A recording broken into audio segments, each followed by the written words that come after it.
માટે આપણા કરકમલોથી બધા મહેમાનો જોડાશે.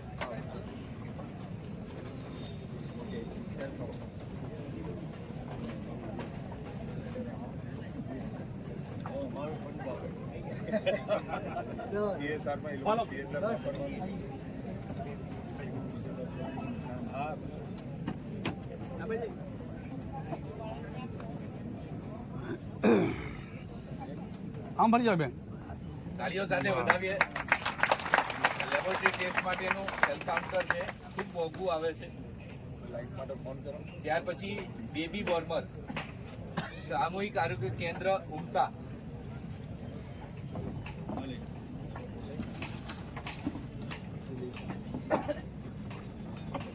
બેબી બોર્મર સાહેબ સામૂહિક આરોગ્ય કેન્દ્ર ઉમતા. ટોટલ 8 પાર્ટ છે આના. બાળકને કાચની પેટીમાં રાખી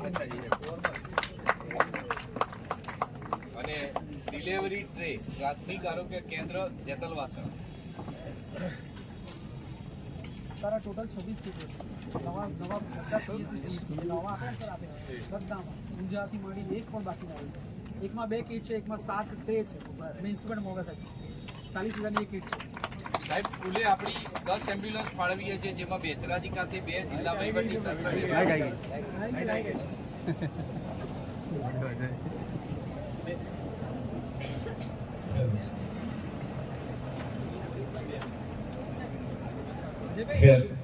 કુલે 10 એમ્બ્યુલન્સ છે, જેમાં બેચરાજી કાપો ખાતે અને મોઢેરા ખાતે જિલ્લા વહીવટી તંત્ર મહેસાણા 7,35,000ની, કેરાલુ પાંછા ખાતે 7,49,250ની, અજમલજી ઠાકોરમાં 7,49,250ની, સકલાસણાની કડીની એમએલએ કડી દ્વારા, વિજાપુરની જિલ્લા પંચાયત સ્વભંડોળમાંથી, સોખડા ઊંઝા ઉનાવા વિજાપુરની 3 છે સાહેબ ડિસ્ટ્રિક્ટ મિનરલ ફાઉન્ડેશન દ્વારા. કુલે 10માંથી પ્રતિકાત્મક 2 ચાવીઓ મંચ પર આપીએ છીએ.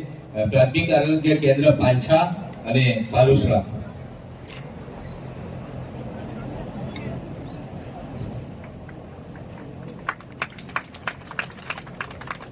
સીએસઆર ફંડમાંથી આપણને ખૂબ દાન મળ્યું છે, જેમાંથી છેવાડાના માનવીના ઘર સુધી સુવિધા પહોંચે માટે આ 2 એમ્બ્યુલન્સો પાંછા અને વાલમ કુલે 10 આપણે આપીએ છીએ. સીએસઆર ફંડમાંથી આપણને આદરણીય શ્રી હસમુખભાઈ પટેલ રાજગઢવાળા તરફથી 20 લાખ રૂપિયા મળ્યા છે સાહેબ. આપેલા પ્રતિનિધિ શ્રી પ્રવીણભાઈનું અભિવાદન કરશો. હું માન્ય મંત્રી શ્રી ઋષિકેશભાઈ સાહેબને વિનંતી કરું છું, બધું પ્રવીણભાઈનું અભિવાદન કરશે. શ્રી પ્રવીણભાઈ પટેલ.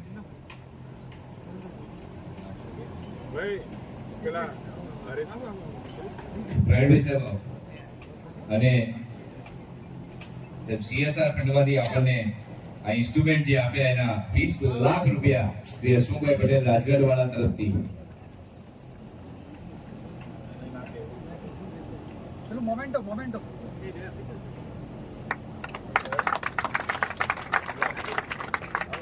અનેક વસ્તુઓ એમના તરફથી આપણને આપી રહી છે, ત્યારે કાર્યો સાથે એમને વધાવીએ છીએ.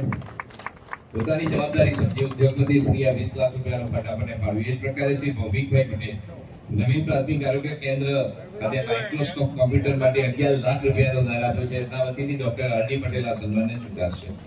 શ્રી ભૌમિકભાઈ પટેલ વતીથી ડોક્ટર આરડી પટેલ સાહેબ ટીએચઓ વિસ્તૃત સન્માન સ્વીકારશે. આ હસમુખભાઈ સાહેબ માન્ય ઋષિકેશભાઈ સાહેબના વિવાહી છે. જોરદાર તાળીઓ સાથે આપણે વધાવીએ, કારણ કે સાહેબના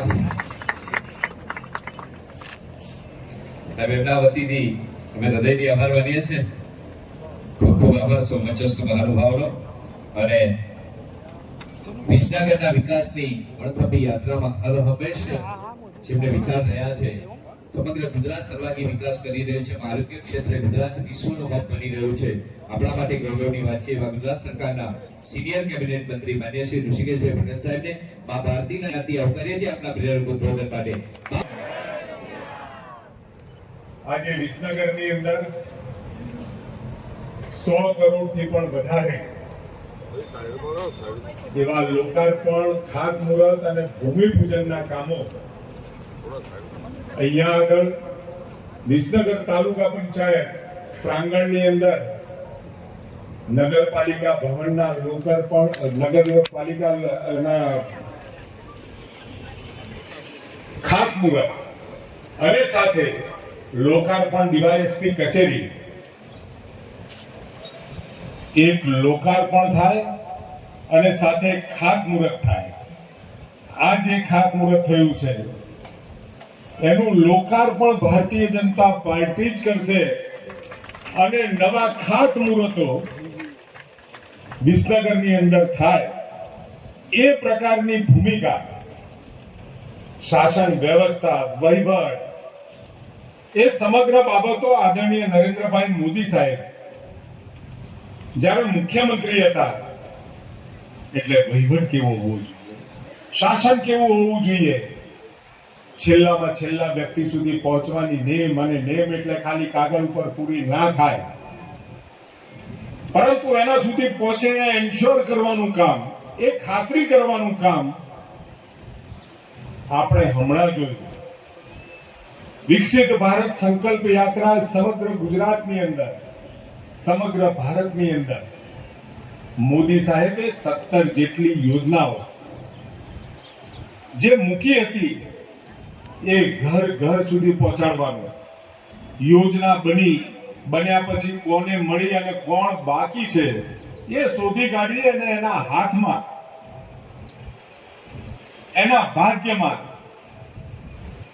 એ યોજના પહોંચે એની સતત ચિંતા આદરણીય નરેન્દ્રભાઈ મોદી સાહેબ અને ભારતીય જનતા પાર્ટીની સરકારો કરતી રહી છે. અને એવા સુંદર મજાના આજના કાર્યક્રમમાં અમારા ખૂબ જ સંગઠનમાં જેની સાથે ખૂબ કામ કરવાનો મોકો મળ્યો છે અને ક્યારે પણ કોઈ પણ નાનું મોટું કામ હોય તો જે કાર્યકર્તાની ભૂમિકાની અંદર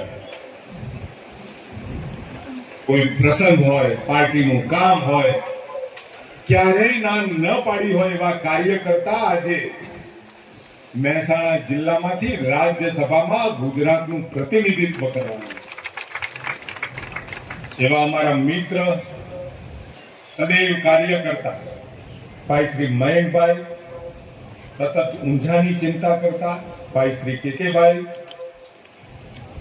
મહેસાણાની ચિંતા કરતા ભાઈ શ્રી મુકેશભાઈ, નગરપાલિકાના પ્રમુખ ભાઈ શ્રી ઉત્તમભાઈ, તાલુકા પંચાયતના પ્રમુખ પુષ્પાબેન, અને સતત મીડિયાની અંદર ભારતીય જનતા પાર્ટીનું જે પણ કોઈ બાબતો છે સતત મૂકી અને લોકો વચ્ચે જાગૃત રહેતા ભાઈ શ્રી જયરાજસિંહભાઈ, અમારા બંને સંગઠનના પદાધિકારી ભાઈ શ્રી મનીષભાઈ, સતીશભાઈ, એપીએમસીના ચેરમેન પ્રિતેશભાઈ, ભાજપ જિલ્લા ઉપપ્રમુખ કમલેશભાઈ, જિલ્લા પંચાયત ઉપપ્રમુખ ભાઈ શ્રી અરવિંદજીભાઈ, એપીએમસી ગુજકો માસોલના ડિરેક્ટર ભાઈ શ્રી અંકિતભાઈ, સ્ટેન્ડિંગ કમિટી ચેરમેન જિલ્લા પંચાયત ભરતભાઈ, તાલુકા શહેરના મહામંત્રીઓ ડીડીઓ શ્રી, એસપી શ્રી અને ખૂબ સરસ મજાનું આરોગ્યનું કામ કરતા ભાઈ શ્રી સીડીએચઓ કાપડિયાજી. કાર્યક્રમ કરવાની શું જરૂર? ઘણા બધા મિત્રો કે કામ કરવું એ સરકારની ફરજનો ભાગ છે, પરંતુ કાર્યક્રમ દ્વારા તમારી વચ્ચે આવવાનું અને ક્યાંય નાની મોટી વિકાસની ખૂટતી કડી, ક્યાંય વિકાસમાં તમને ઉણપ દેખાતી હોય, વ્યક્તિગત વિકાસ હોય એટલે વ્યક્તિગત યોજનાઓના લાભાર્થીઓ અને સામૂહિક વિકાસ આ બંને સાથે ચાલવો જોઈએ. આવતા સમયની અંદર દેશને સર્વોચ્ચ સ્થાને બેસાડવાની જે મુહિમ આદરણીય પ્રધાનમંત્રીએ ગત 10 વર્ષમાં કરી સાહેબ, 2014 ની અંદર 270 સીટો આપી, 2019માં 300 ઉપર સીટો આપી અને આ વખતે લક્ષાંક લોકોએ નક્કી કર્યું છે. નરેન્દ્રભાઈ 400 પાર બોલે છે તો એનો મતલબ એવો નથી, એ લોકોમાંથી ઉઠેલો અવાજ છે. નરેન્દ્રભાઈ, ત્રીજી વખત પણ અમે તમને 400 પ્લસ સીટો આપીશું, કારણ કે તમે અમારી સાથે રહ્યા છો. અમારા સુખ દુઃખમાં અમારી બહેનો હોય, બાળકો હોય, યુવાનો હોય, ખેડૂતો હોય કે સામાન્ય લારી ગલ્લા ફેરિયા વાળો હોય,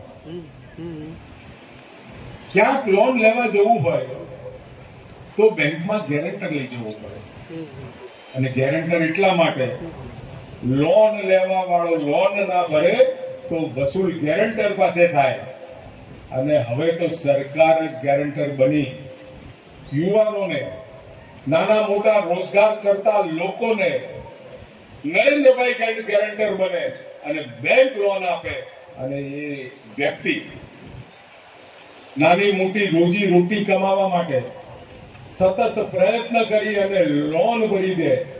કોઈ મોટી લોન, ગેરંટર વાળાઓની લોન બાકી રહેતી હોય, એનપીએ થતી હોય, પણ નરેન્દ્રભાઈએ જેના ઉપર વિશ્વાસ મૂક્યો એવા નાના માણસોની લોન કદી પણ એનપીએ નથી થઈ. મહેનત મજૂરી કરી જે વિશ્વાસ નરેન્દ્રભાઈએ મૂક્યો એને પૂરું કરવાનું કામ આ ગુજરાતની, ભારતની તમામ જનતા કે જેના હાથમાં કામ આપવાનું કામ આદરણીય મોદી સાહેબે કર્યું છે, એ લોકો ભરી રહ્યા. આરોગ્યની વાત હોય તો આરોગ્યની અંદર પણ ગુજરાતમાં 360 ડિગ્રીએ ચેન્જ છે. મા કાર્ડ શરૂઆત ગુજરાતથી, મા વાત્સલ્ય કાર્ડ શરૂઆત ગુજરાતથી, અને હવે લાભ આખી દેશની જનતાને આયુષ્યમાન કાર્ડ થકી મળતો થયો છે. અને ગુજરાતે તો વિશેષ આદરણીય ભૂપેન્દ્રભાઈ પટેલ સાહેબે વિશેષ 10 લાખ રૂપિયા કર્યા છે. કોઈ ગરીબ ઘરનો વ્યક્તિ ખાલી કાર્ડ લઈ અને ગમે તેવી હોસ્પિટલ, મલ્ટી સ્પેશિયાલિટી હોસ્પિટલમાં જાય, સરકારી વ્યવસ્થામાં જાય તો ઉત્તમ પ્રકારની સારવાર સગવડ કેવળ એક કાર્ડ કરો, પૈસા જમા કરાવવાની વાત નહીં, પરંતુ દવાખાનેથી પાછા જતા ભાડાની રકમ પણ સરકાર આપે એ પ્રકારની વ્યવસ્થાઓ ગોઠવાતી ગઈ. ગુજરાતની અંદર જેટલી પણ પાણીના સ્ત્રોત છે, પાણી જેટલી નદીઓમાં છે, એ તમામે તમામ પાણીનો મહત્તમ ઉપયોગ કરી આજે ગુજરાતમાં 50% જમીન એવી હતી કે જ્યાં આગળ ઇરિગેશન નહોતું થઈ શકતું, ત્યાં આગળ ઇરિગેશનની વ્યવસ્થાઓ ઊભી કરી. તમે કલ્પના પણ કરી શકો કે માં નર્મદા, ભરૂચ, કેવડિયા, ત્યાંથી તમારા ઘરની નળની ચકલીમાં આવે, તમારા ગામના તળાવમાં માં નર્મદા મૈયાનું અવતરણ થાય. આવું ભગીરથ કાર્ય, આવું સ્વપ્ન જે તે વખતે નરેન્દ્રભાઈએ જોયું હતું, અને આજે આખા ગુજરાતમાં એ પૂરું થઈ જવા રહ્યું છે. હજુ પણ જ્યાં પણ કોઈ નાનું મોટું કામ બાકી હોય, કચ્છની અંદર બાકી હતું વરસાદનું વધારાનું પાણી 1 મિલિયન એકર ફીટ, જે તે વખત વહેંચણી તો 3 મિલિયન એકર ફીટની કરી દીધી, પણ એ પાણી વધારાનું વરસાદનું લઈ કેવી રીતે જવું, મહાયક્ષ પ્રશ્ન હતો. નરેન્દ્રભાઈએ ગાડી આખી પસાર થઈ જાય એવી મોટા પાઇપના ભૂંગળાઓ થકી સૌરાષ્ટ્રમાં પહોંચાડ્યું. સુજલામ સુફલામ યોજનાની કેનાલ આપણને મળી. કેનાલ અને કેનાલ પાઇપલાઇન દ્વારા પ્રત્યેક ગામના તળાવ ભરવાનું એક ભગીરથ કાર્ય પણ આ ભારતીય જનતા પાર્ટીની સરકાર હોય તો પૂરું. આજે જે આપણે લોકાર્પણ કરી રહ્યા છીએ, ખાતમુહૂર્ત પણ કરી રહ્યા છીએ, એમાં જે 4 ગામ બાકી હતા, એ 4 ગામ માટે પણ તળાવ માં નર્મદા અવતરે એવી પરિસ્થિતિમાં આ ભારતીય જનતા પાર્ટીની સરકાર લાવી છે.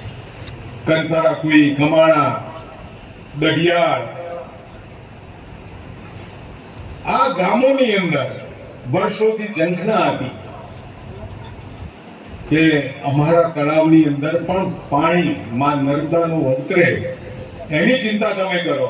આજે સ્વપ્ન સાકાર થયું છે. પ્રત્યેક ગામની અંદર તળાવો હોય ને તળાવો ચોમાસામાં ભરાય, લાવરા ઘટી ગયા હોય, ઊંડા જતા સતત તળની ચિંતા હવે આપણે કરવી પડશે. પાણીનો પ્રત્યેક બુંદનો વપરાશ યોગ્ય અને કરકસર પૂર્ણ કરવાની જવાબદારી પણ આપણા સૌની છે.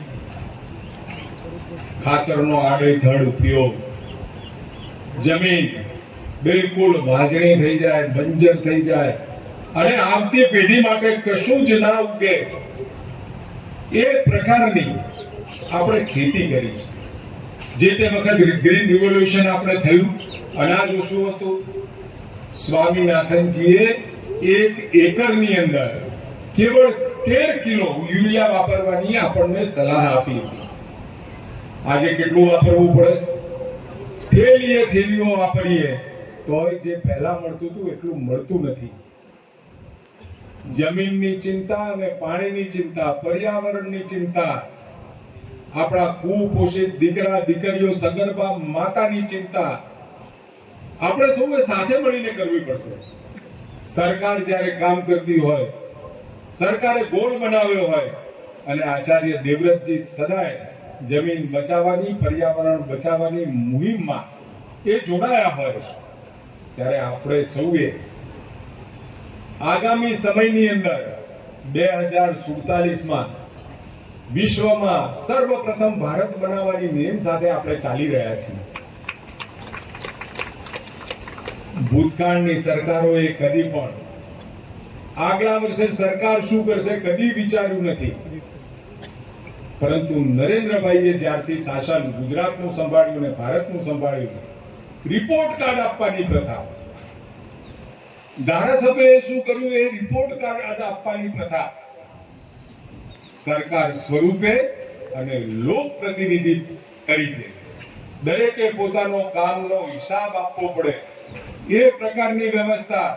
અને આગલી ચૂંટણી આવે એટલે કેવળ વાતો ને નાત જાત જ્ઞાતિ આધારિત નહીં, પરંતુ તમે શું કર્યું છે એના આધારિત લોકો વચ્ચે પ્રતિનિધિઓ જાય. આમ તો રિપોર્ટ કાર્ડ 5 વર્ષનું 2014 થી 19 સાહેબે આપ્યું હતું. 19 થી આ 24 સુધીનું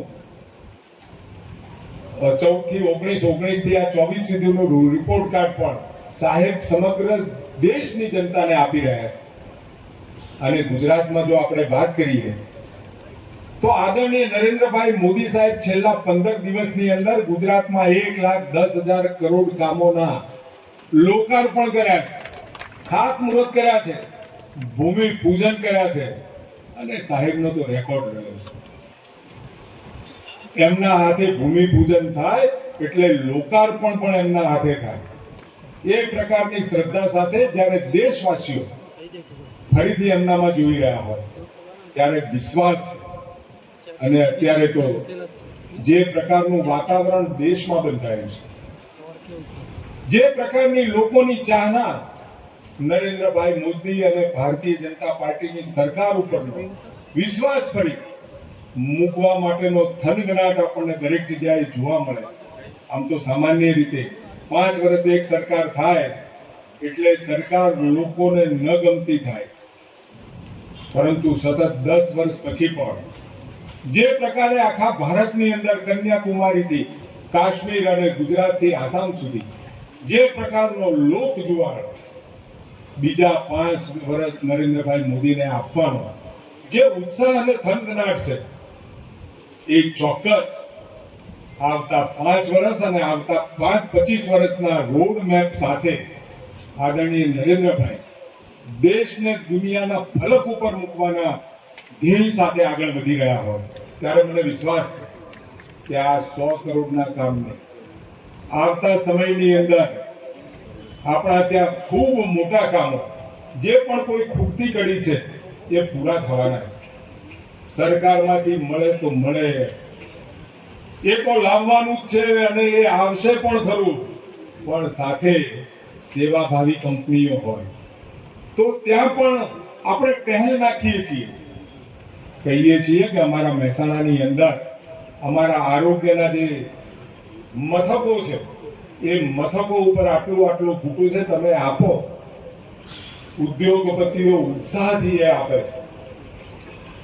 આપણી સિવિલ હોસ્પિટલમાં ઓએનજીસી તરફથી MRI સેન્કશન કરી દીધું, સિટી સ્કેન સેન્કશન કરી દીધું, અને સાથે જિલ્લા આયોજનમાંથી પણ ધારાસભ્ય તરીકે 15 લાખના ખર્ચે 2D echo machine civil hospital વિસનગરને આપણે ફાળવણી કરીએ છીએ. આપણી જે સિવિલ હોસ્પિટલ વિસનગરની છે, સબ ડિસ્ટ્રિક્ટ હોસ્પિટલનો દરજ્જો છે, પરંતુ ખાતરી આપું છું ડિસ્ટ્રિક્ટ હોસ્પિટલ કરતા એક પણ સુવિધા ત્યાં બાકી નહીં હોય. MN સાયન્સ કોલેજ આપણી વર્ષો જૂની હેરિટેજ કોલેજ, 75 વર્ષના વાણા જે આપણી કોલેજને વાઈ ગયા, ત્યાં પણ 100 કરોડ કરતા પણ વધારે રકમ આપણે ફાળવી ચૂક્યા છે. બાયપાસ વિસનગરની અંદરથી જતા સાધનોને બારોબાર જવા માટે બાયપાસની મંજૂરી પણ આપણને ટૂંક સમયમાં મળશે. 65 કરોડ જેવી પ્રાથમિક રકમ ટૂંક સમયની અંદર લોકોને આપવા માટેની, જેની જમીન જાય છે એને વળતર સ્વરૂપે, એ પણ મળવાની હવે તૈયારીઓ થઈ રહી છે. ખૂબ બધા વિકાસના કામોની વચ્ચે મુખ્ય કામ હું ગણું છું પાણીનું. ખેડૂતોના ખેતર સુધી પાણી પહોંચાડવાની ચિંતા, ધરોઈનો કમાન્ડ એરિયા જે છે એ છેક સુધી પૂરા કમાન્ડ એરિયામાં પાણી પહોંચે એના માટે કેનાલોની દુરસ્તી કરવી અને એ છેડા સુધી પાણી પહોંચાડી 100% કમાન્ડ વિસ્તારની અંદર એ પાણી પહોંચાડવા માટે પણ ઇરિગેશન વિભાગ દ્વારા ખૂબ મોટું બજેટ પણ ફાળવ્યું. અને સાથે આપણા દરેક ગામમાં વધારાના પીવાના પાણી માટેના જે સંપ આપવાના હતા, આખી વ્યવસ્થા અને સંપ પણ પૂરા થયા છે. પીવાનું પાણી એટલા માટે અગત્યનું છે, મારી બહેનોનો સમય બચાવવાનું કામ. બહેનો પીવાના પાણી માટે ક્યાંય વળખા ના મારે, એની સમય ના બગડે, એની ચિંતા કરવાનું કામ આ સરકાર કરે છે. અને સરકાર એટલા માટે કરી રહી છે, સરકારની જે તિજોરી છે, જયરાજભાઈએ કીધું કે રેવન્યુ જનરેટ થાય, રેવન્યુ આવક સરકારની તિજોરીમાં આવતી થાય અને ક્ષેમ કુશળ રસ્તામાંથી એક પણ રૂપિયો ચોરાય નહીં અને સીધો તિજોરીમાં આવે. અને હવે તો નરેન્દ્રભાઈ મોદી સાહેબે નવી વ્યવસ્થા કરી છે. જે લાભાર્થી છે એને સીધો લાભ એના ખાતામાં જ મળી જાય. કોઈ વચ્ચે એજન્સીની જરૂર નહીં, કોઈ વચોટિયાની જરૂર નહીં. બધી જ યોજનાઓના લાભ સીધા ખાતામાં મળે. ખેડૂત હોય તો કિસાન સન્માન નિધિ, ખેડ ખાતર ને બિયારણનો રૂપિયો સીધો ખેડૂતને મળતો થાય. નાની મોટી અનેક યોજનાઓના લાભ સીધા એના ખાતામાં મળે. અને સાહેબે બુદ્ધિપૂર્વક ટેકનોલોજીનો ઉપયોગ કરી જનવન ધન ખાતા જે ખોલવ્યા, એના કારણે આજે પ્રત્યેક ગરીબ વ્યક્તિના ઘરમાં ખાતું છે અને એ ખાતામાં એનો લાભ સીધો જ આવી જાય. એ પ્રકારની વ્યવસ્થા આખા ભારતમાં કરી. બહેનોને, ગરીબ બહેનોને લાકડા લેવા જવું ન પડે, સમય બગાડવો ન પડે, આંખો બગાડવી ના પડે, તબિયત બગાડવી ના પડે. ગેસના ચૂલા આપી દીધા, બાટલા આપી દીધા અને એના કારણે, એના પરિણામે આજે મારી માતાઓ બહેનોના સમય પીવાના પાણી અને રસોઈ કરવા માટે બળતણ ના લેવું જવું પડે એની વ્યવસ્થા કરી આપી. બહેનોને ખૂબ મદદ કરી. અહીંયા તો તાલુકા પંચાયત, ગ્રામ પંચાયત, જિલ્લા પંચાયતમાં બહેનોની ભાગીદારી સુનિશ્ચિત કરી અને આવતા સમયની અંદર સમગ્ર દેશની અંદર હવે તો વિધાનસભામાં પણ તાલુકા પંચાયતમાં હોય એટલી જ બહેનો બેસતી થાય. દેશની સૌથી મોટી પંચાયત પાર્લામેન્ટની અંદર પણ ભાઈઓની સાથે બહેનો પણ યોગ્ય પ્રતિનિધિત્વ સાથે ત્યાં પોતાનો અવાજ રજૂ કરી શકે એ પ્રકારની વ્યવસ્થાઓ અને એનું બિલ પસાર પણ કરી દીધું. ભૂતકાળની અંદર કોંગ્રેસે કદી પણ આ બિલ પસાર કરવા દીધું નહોતું. ક્યાંક ને ક્યાંક નાના મોટા કારણો કાઢી એને ટલ્લે ચડાવતા. જે નરેન્દ્રભાઈએ બહેનોના આંખોના સપના પૂરો કરવાનું કામ કર્યું છે. અને અત્યારે તો કોંગ્રેસ જે કહેવાય ને કે ગઈ વખત જે સીટો હતી એટલી સીટો પણ ક્યાંય ભારતમાં દેખાતી નથી. મહાત્મા ગાંધીજીનું સ્વપ્ન આઝાદીનું કામ પત્યા પછી જે સંસ્થાને વિખેરી નાખવાની સલાહ હતી, હવે એ કામ રાહુલ ગાંધી કરી રહ્યા છે. વિકાસની સાથે જ્યારે સરકાર ચાલતી હોય, ભારતીય જનતા પાર્ટીની સરકાર ગુજરાતની હોય, ઉપર નરેન્દ્રભાઈની સરકાર હોય અને ડબલ એન્જિનની સરકાર ભેગી થાય તો કેટલી તાકાતથી આપણે આગળ વધી શકીએ. ઉત્તર પ્રદેશમાં પણ ભારતીય જનતા પાર્ટીની સરકાર છેલ્લી 2 ટર્મથી છે. યોગીજી શાસન કરી રહ્યા છે, કાયદો વ્યવસ્થાની પરિસ્થિતિ સરખી કરી, પરંતુ વર્ષો સુધી જે શાસન રહ્યું તિજોરી ભરાઈ નહીં. એવડી મોટી સરકાર, ઉત્તર પ્રદેશ આપણા કરતા 4 ગણો વિસ્તાર, 4 ગણી વસ્તી અને બજેટ 6,31,000 કરોડ. ગુજરાત એના કરતા 4 ગણું નાનું, 4 ગણી ઓછી વસ્તી અને આપણું બજેટ 3,32,000 કરોડ. અને એનું કારણ 2000 થી થયેલી શરૂઆત, 2001 થી થયેલી શરૂઆત નરેન્દ્રભાઈના હાથે થઈ ગઈ. 21મી સદીમાં ભારતનું સ્વપ્ન, દુનિયામાં સર્વપ્રથમ ભારત બને એ સ્વપ્ન, એની શરૂઆત પણ ગુજરાતથી થઈ. કારણ કે ગુજરાતની અંદર એક એવા મહાપુરુષ, એવા રાજનેતા, એવા રાજર્ષિ એ શાસનની ધુરા સંભાળી. એના કારણે આજે સમગ્ર વિશ્વની અંદર ભારત દેશ, એની ગણના કરવી પડે, એને પૂછવું પડે